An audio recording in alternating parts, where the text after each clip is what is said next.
Hello, everybody. We have a good amount of participants in here already, the early adopters.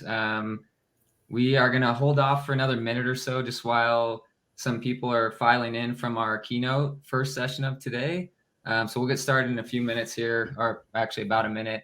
But in the meantime, just a quick reminder, this is our first breakout session of the day.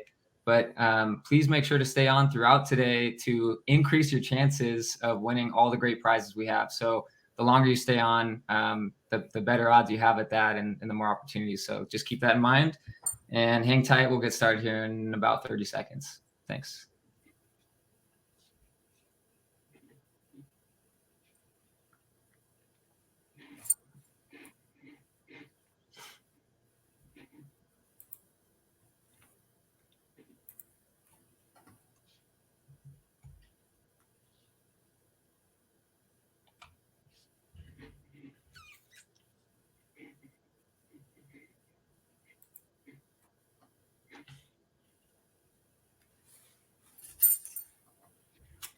All righty. Well, we are at time. I think there will still be a lot of people joining throughout. Some of you may be coming over right now from Harish's keynote on Shipageddon. I hope it was insightful during these crazy times for all things logistics. So welcome. Thank you so much for attending Discover. Specifically, thank you for attending this first breakout session of the day. We have a full day ahead of us. So it's been a great first 24 hours. I think today will be equally exciting. So we will go ahead and just get started here. I'm Tyler Koopman. I've been a Deliver for a few years now on our customer success and engagement team. So I am one of the account managers talking to sellers like Kaspien every day over here. And we have a super exciting topic today that I think brews a lot of curiosity and intrigue from brands and sellers. I think everyone is looking for the next big thing. What is the equivalent to being on Amazon 12 years ago and starting that snowball effect early? So this topic very well might be it. We're going to be talking about Target Plus.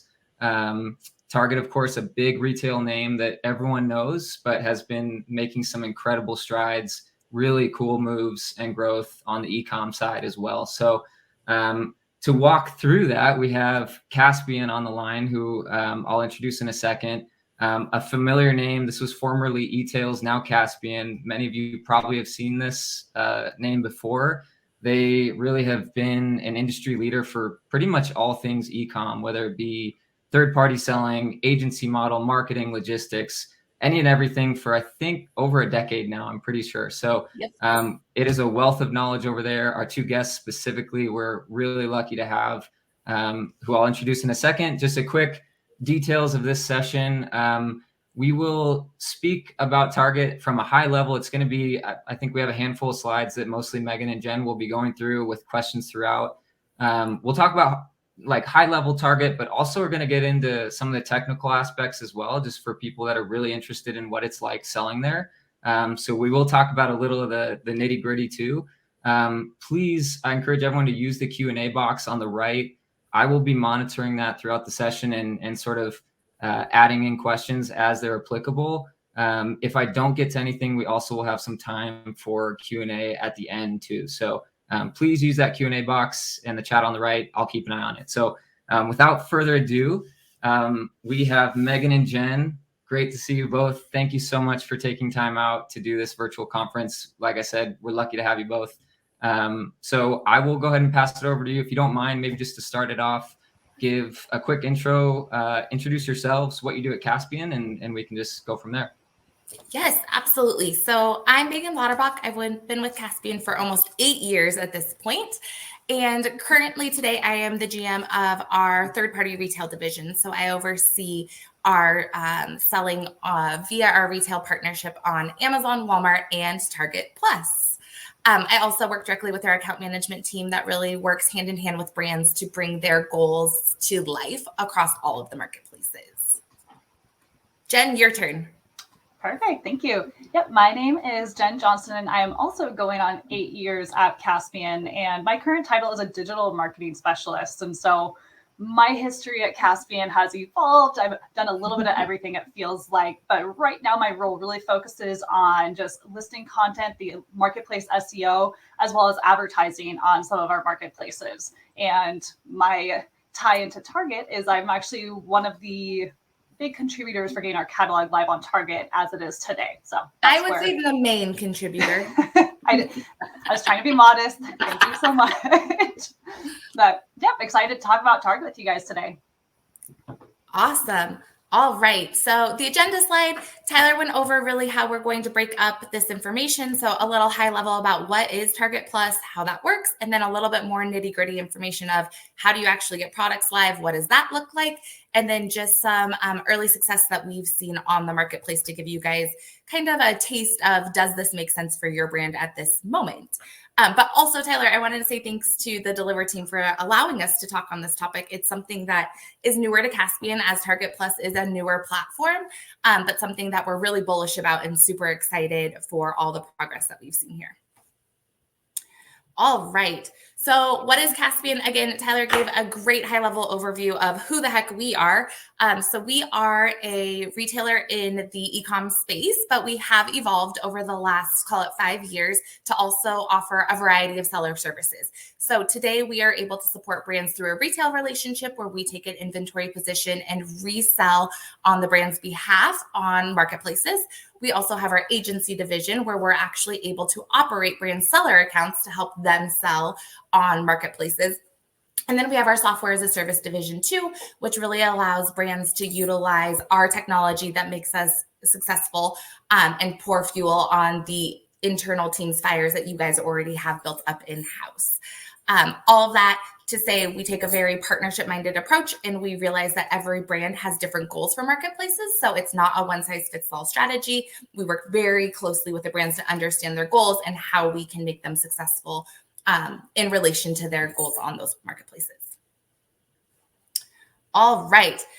Now, the meat of the presentation. What is Target Plus? So Target Plus is essentially a third-party marketplace that is part of the Target.com platform. So this third-party marketplace allows Target to work with retailers to really augment the catalog that Target 1P already has access to. So Target Plus's approach is really looking at sellers and products that are going to complement the current product selection that maybe they don't already have a relationship on their 1P side of the business for.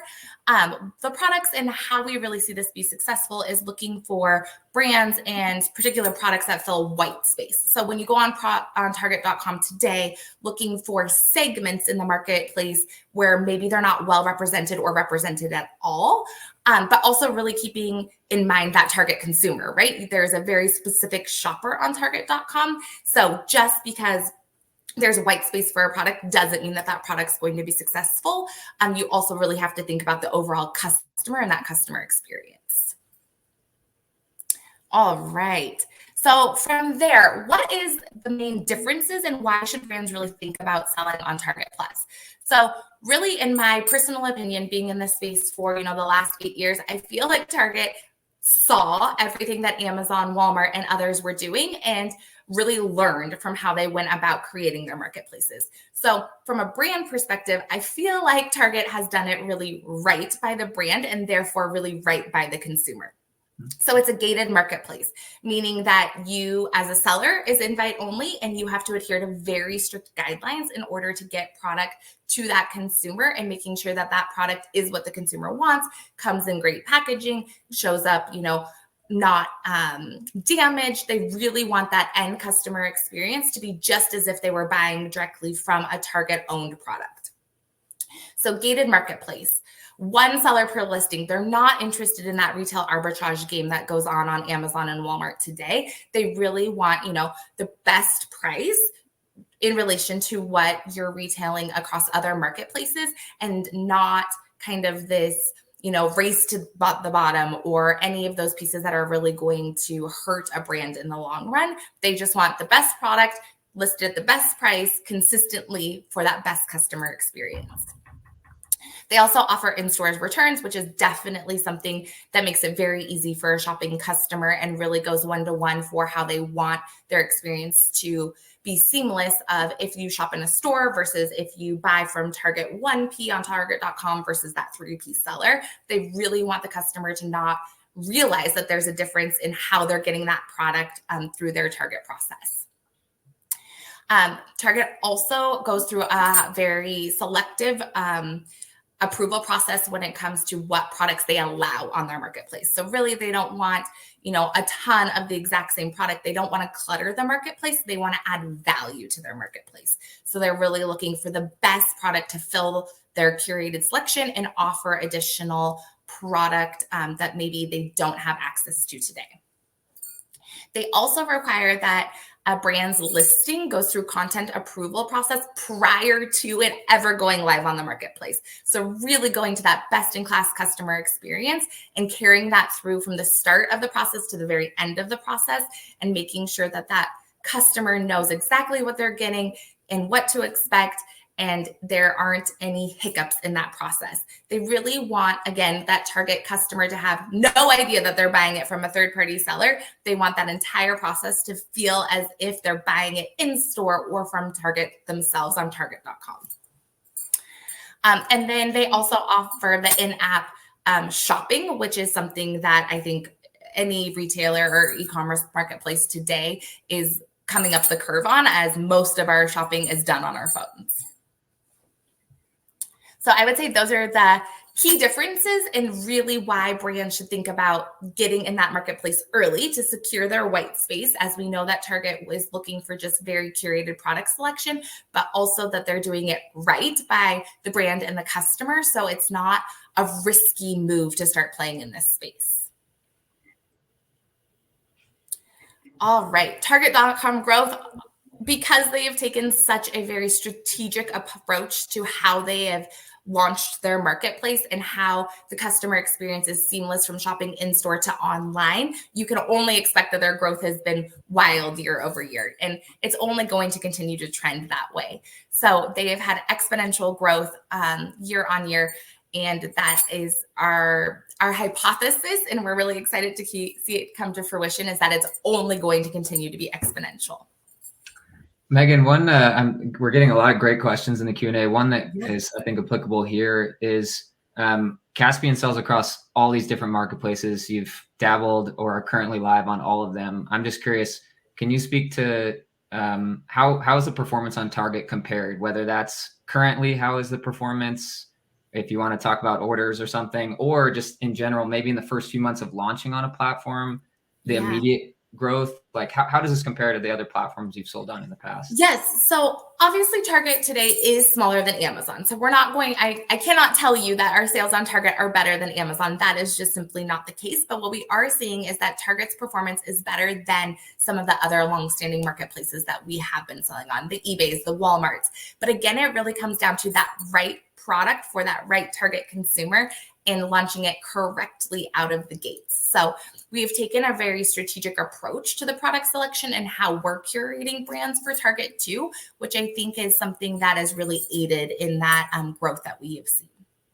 Got it. Sounds like some really immediate results, which is super exciting for any brand that's there. So yes, and it's only going to get better, right? This is such an infant marketplace that, as what we saw on Amazon years and years ago, as those early adopter brands are the ones that are the legacy brands of today. So it's really exciting that there's great results already, but they're just going to keep coming.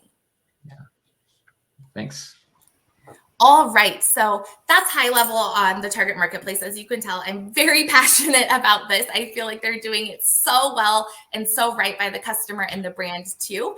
But we're going to dive a little bit deeper into tactically, what does some of these pieces look like? How do we go about pitching Target on bringing brands on? And how do we get those listings live? And what are the true results that we're seeing with some of these brands that we have?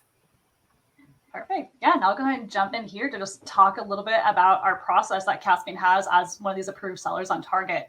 So Target is so different. Megan's already covered that because Target is really so focus on a carefully curated catalog that they don't accept any and all products. So anytime that we Kaspien identify a product that we think needs to be on Target because it's going to perform so well, we essentially have to do a pitch to our Target reps explaining why Target needs this product on their catalog. And so some of the things that they'll be looking for in this pitch is, first off, we already touched on this, does this product fill a gap that is in their current catalog? Or two, like, how is this product different from items that are already in their catalog? They're especially looking for competitive price points compared to other markets, and even estimated sales velocity can be a little extra cherry on top to help you with our pitch and trying to convince our reps for why this product is a good fit.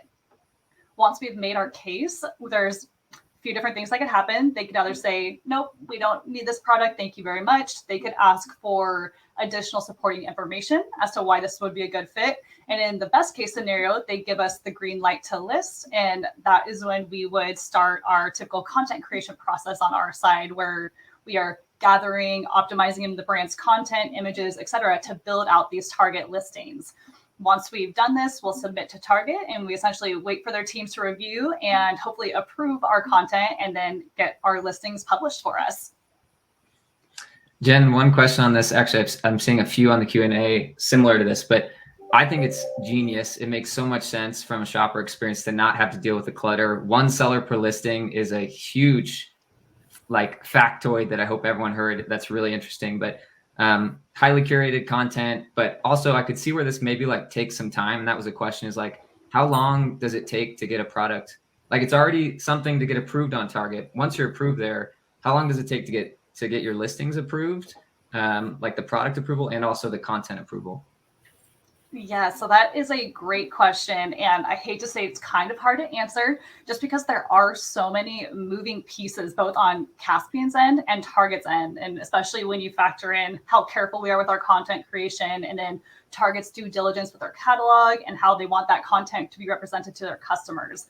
So I would say if the stars aligned, I think we could get products launched in as little as 3 weeks. Obviously, there's some fluctuation there, but I think that's a good number I'd be confident in. Yeah, really good expectations, I think, for everyone to have, because it's way different than log on to Amazon account or marketplace account and create a listing in an hour or less kind of thing. So pros and cons for sure, but I think that's really good knowledge for everyone to have. So thanks, Jen. Yes, of course. Ooh, I skipped past one, going back a slide. So content requirements. We've already alluded to this slightly, but when it comes to the requirements that Target has, it is by far the most thorough marketplace I have ever listed on. It's definitely a marketplace that takes that upfront work in order to even get your listings approved and then your content approved. And with the content rules that are in place, there's honestly a really good chance that your content won't be approved initially. It's going to take multiple iterations before your content will ever get accepted. So I can't share absolutely everything when it comes to Target listing content. I do want to share just some of the high-level nuggets that we found from our experience, and we'll work through those now. So first and foremost, title. I feel like this is one of the most important fields. It's one of the first things that consumers see on any marketplace when they're browsing on those search engine results pages. Our sweet spot here is 150 characters or less. So you have enough room to explain what the product is, sneak in a few keyword strings while keeping it short enough to keep the consumer's attention and allow that algorithm to easily index and understand what your product is all about. Next is the bullet points. So interestingly enough, bullet points aren't a required field on Target, but if you look at that screenshot on the slide, they actually do appear before the product description. So if you were to not include bullets, consumers would be slammed with that big block of text that many might not be intrigued to read just because of how intense it can look. So including those bullet points and those quick facts will help consumers quickly understand what your product is. And honestly, they can bypass that product description if necessary. But that doesn't necessarily mean the product description isn't important. That actually is a required field on Target. And one thing that is interesting with Target compared to all other markets is they absolutely do not permit HTML code. If you're not familiar, on Amazon, Walmart, eBay, you'll see sellers utilize HTML code to force line breaks or create paragraphs, do some text formatting like bold, underline, and so on. So on Target, if you try to submit any kind of that HTML code, you are looking at an instant rejection, unfortunately. So that's a good nugget to take away if you do ever try to get on Target. And then the last item that I like to talk about with this is the images. I don't think I have to hone in on why images are so important for e-commerce shopping, but I did want to share a new to me content requirement. If there is any text in your images or graphics, that text has to live somewhere else in your written copy, whether that be the bullet points or product description. Target really focuses on inclusivity, so providing this equal access to that content in your listing is a must, and for an understandable reason. Jen, just quick question on that. Would an example be, someone asked about this right here, what would be an example of that? Like, what would be a word or text that you would put in an image that then you would, like, where is this, what's the use case here? Yeah, great question. So oftentimes we'll see like a studio image where it's the product just on a white background, and there'll be little bullets or call outs saying like, oh, here's a zipper function here, or here's a mesh pocket for holding A, B, and C. Whatever that text is, that, I hate to say verbatim, has to live somewhere else. So we almost have to think twice about what images we try to take to target, because if we naturally can't get that language to live in the content elsewhere, it doesn't make the most sense. So oftentimes we'll omit or we'll adjust what that text in the image might be. Got it. So no extra little sneak in features on the images. It has to all be included on the listing. Makes sense. Yep, exactly. Great question. All right, this next piece is a little bit logistical, but the return process, it's so important as a shopper and a consumer. And with Target Plus, the process is really rather straightforward. Customers, they'll encounter the same policy as in-store customers or the Target.com customers. And one perk that Megan already touched on is that unlike Amazon or eBay, like you have a physical store that you can go and return the product to. And that is a huge convenience, because we all know mailing in returns can be a little bit of a headache, but that's just one huge perk that we like to touch on here. With this process, though, whether it's returned by mail or to the store, all of the units are sent to a distribution center where they'll essentially pool together all of your returned inventory. From there, Target either disputes the returns on their own, or they'll send the collected inventory back to the seller or back to Kaspien for us to essentially determine what our next steps are going to be. So it's a pretty seamless process and straightforward, nothing out of the ordinary here.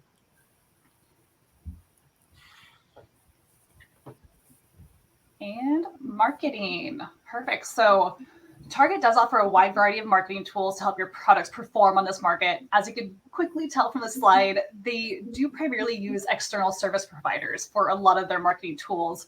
They're honestly, I don't see anything wrong with this, just because they're utilizing their relationships that they've built and taking advantage of these service providers that are truly experts in their respective fields.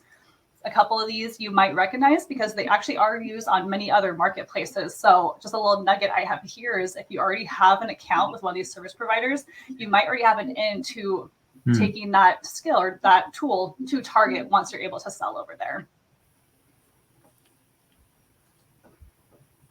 All right, and then this will be my last piece. We just wanted to share a little bit of our story. Like when we first launched on Target, we launched one of our internal brands called Jump Off Joe.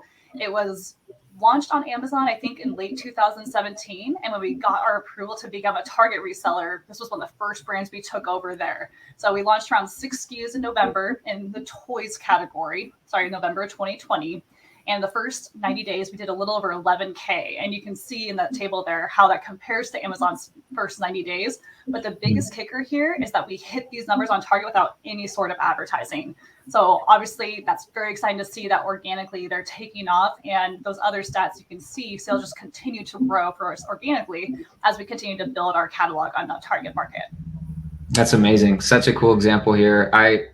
Lots of questions on the Q&A regarding that target market, product type, things like this, sort of relevant to this case study. I know Kaspien has a lot of experience working with really large brands, mid-sized brands, like full spectrum. And then I know you also have a private label side, like you mentioned here, where you're creating products yourself. Any interesting performance trends that you're seeing? A lot of people are asking about target market on Target Plus. But I guess just strictly from Kaspien's perspective with your catalog, anything interesting on the products or categories you're seeing do well or not well? Anything interesting you're able to share on that? Yeah, I can absolutely speak on that from our perspective and what we're seeing. I would say I'm an avid Target consumer. So knowing that we have officially, like when we launched, we really launched with like baby and toy, what you would think of like the mom Target mom needing in that space. And we've seen that do extremely well. We've also launched in the pet space and we've seen great performance there too. The one thing I will say is that Target hasn't approved Target Plus for all categories. I think they've been pretty curated in the categories that they think they have the most traction and the most area to supplement with some of these relationships. So I don't think it is happenstance that the categories that we have access to are categories that we're seeing do really well right now. Got it. Okay. That makes sense. So there's certain categories on Target aren't accessible. And we've seen that from Deliver's End as well. Long term, I'm sure a lot of these will change, but really great insight on that. Thank you. Yeah, you're welcome. All right. So how to get your brand on Target Plus or Target.com. So the question you kind of everyone wants to know this one, Megan. This is a good slide good. here. I'm glad we saved saved it to the very end then.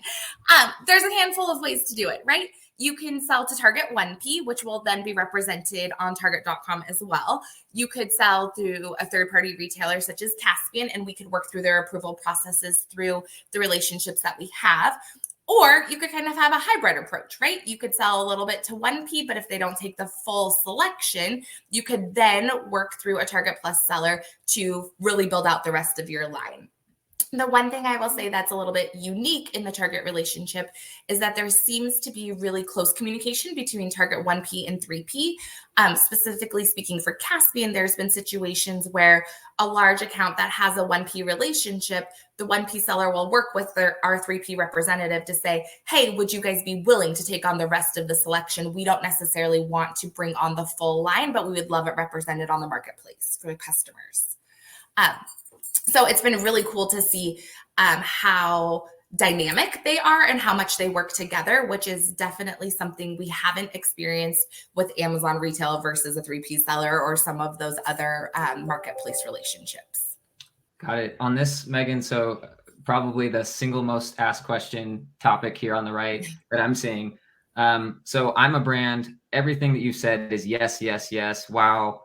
Target looks like a great place. I want to be there. Count me in.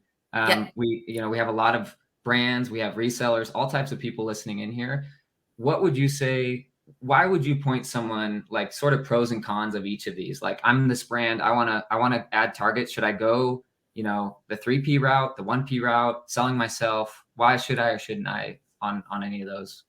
Yes. So I would say the reason, pros and cons, Target 1P is going to be pretty similar to a Walmart 1P and Amazon 1P in that selling direct to those big brick and mortars, you get some definite benefits. Specifically Target and Walmart, you may get in-store presence. So that's something to heavily weigh, but also they take a little bit of liberty and control over some of the pricing, right?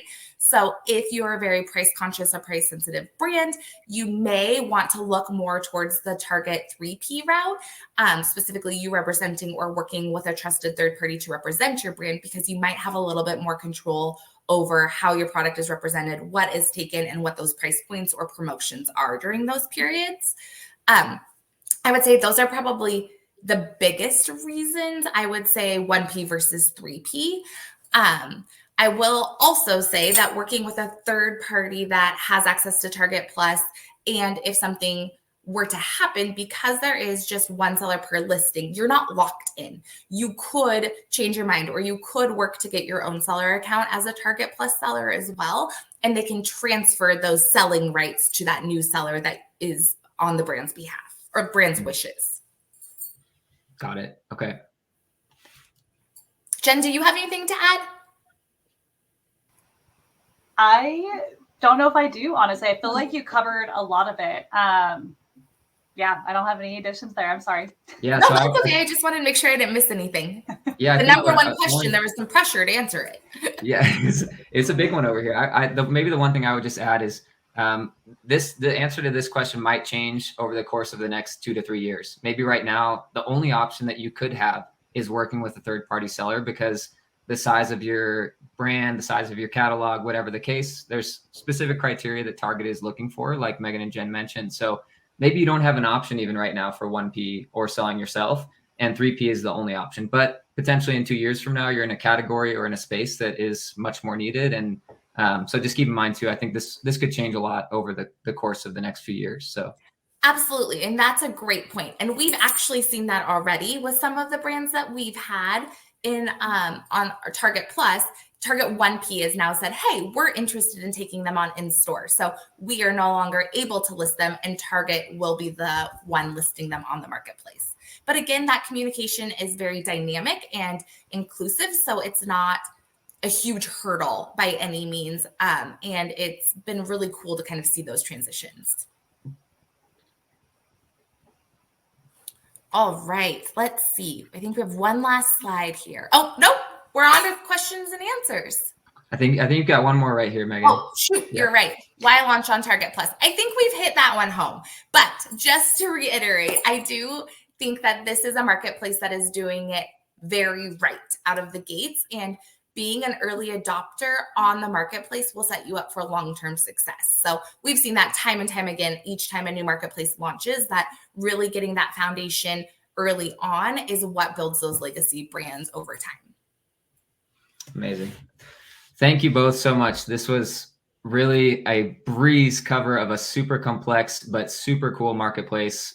There's a lot of questions in here. We've got a minute. Maybe we can just do a little rapid fire. Sure. Number one, do you have to be in brick and mortar to also sell on Target Plus?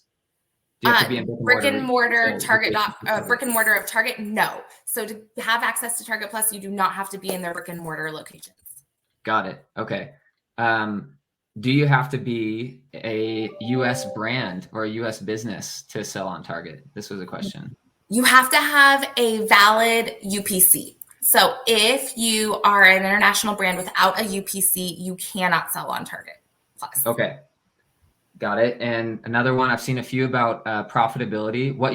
There are certain things I know that you can and can't share here, but how does profitability compare on Target to other platforms, considering like commission rate, other things, just generally speaking, how have those compared? Yeah, I would say it's pretty darn comparable. The one thing that we also talked about is that all Target Plus consumers still get that red card discount. So that is definitely a difference. But after that, it's pretty one-to-one.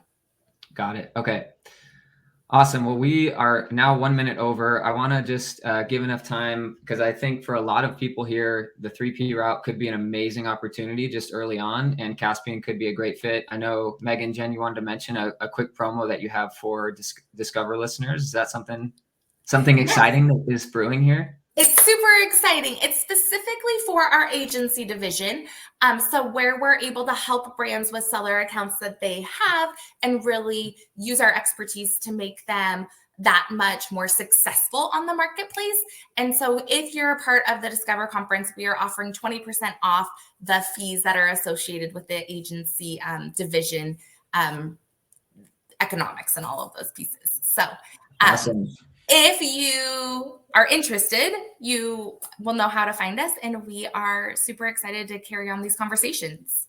Amazing. Well, yeah, I would encourage everyone listening here. Could be a great option for you. Please, there's some contact information here. Megan, Jen, great to see you both. Thank you so much for taking time out and discussing this exciting spot to be. I really appreciate you just answering all these questions and going through this. So amazing session. I hope it was really helpful for everybody. Thank you everyone for attending. We have a lot more coming up today. So up next, we have Tom Brady, Super Bowl champion. Not actually, I wish he was joining, but we do have TB12, his health and wellness brand, and another incredible brand, Annie Energy. They're doing a panel on how to balance online and offline sales. So that omni-channel experience. So would encourage everyone to stick on for that. Thank you again, Megan, Jen. Thanks everyone for listening, and hope you have a great rest of your day. Take care. Thanks, guys, and thanks for having us.